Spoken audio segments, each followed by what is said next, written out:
Hi guys! Ang video na to ay nung nakaraang linggo pa. Ngayon lang po ako sinipag mag-edit.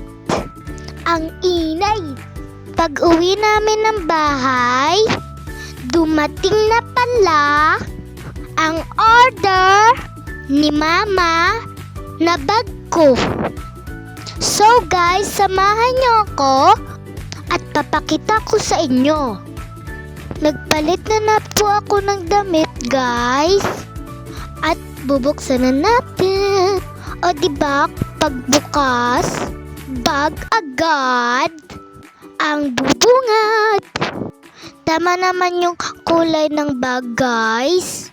4-in-1 na pala siya guys. Salamat kay Mama.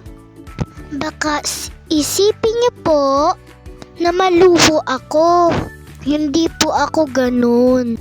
Nagpabili po ako kasi kailangan ko po.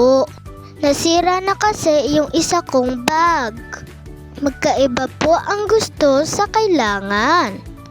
Kaya guys, sa mga katulad kong bata, magpabili lang tayo kapag kailangan, hindi dahil gusto lang natin.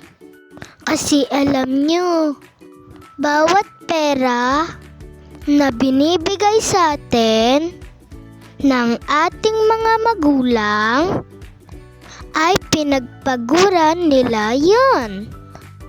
Gininto ang aral for today's video. Inayos ko na po ang gamit ko. Kaya ko naman po maliit na bagay. Madali lang po yan. Marurong naman na po ako. Pagkatapos ko po ilagay yung notebook ko po sa bag, ay sinunod ko na po dyan ang mga lapis. Tapos na! Bye-bye! Love you!